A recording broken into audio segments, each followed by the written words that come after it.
À Durban, des milliers d'étrangers ont été chassés de leur logement lors des manifestations xénophobes du mois dernier. Certaines familles campent toujours devant le centre de réfugiés du ministère de l'Intérieur. Marjolin supervise ce camp improvisé. On est ici depuis ces 3 semaines, abandonnés à nous-mêmes. On ne sait pas ce que le gouvernement songe pour nous. Puisqu'ici, on n'a pas de toilettes, pas de l'eau. Donc, pour faire les besoins hygiéniques, donc c'est tout un problème.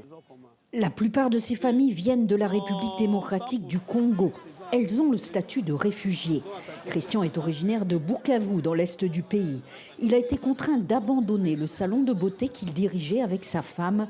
Son employé sud-africain s'est approprié les lieux. On ne peut pas rentrer chez nous à cause de la situation. Et ici, on ne peut pas rester ici.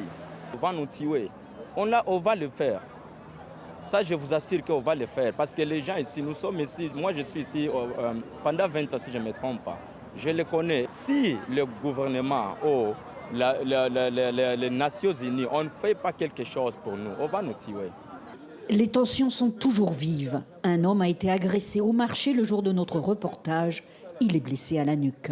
Cette femme nous montre ses bleus. Sa voisine l'a frappée alors qu'elle allait voir ses enfants qu'elle avait laissés dans un autre quartier. Elle va finalement les ramener sur ce trottoir.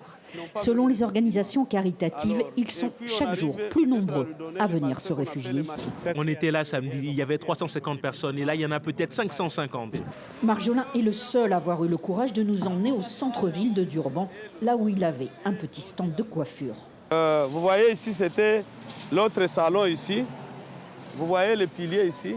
C'est là où nous accrochons les machines ici.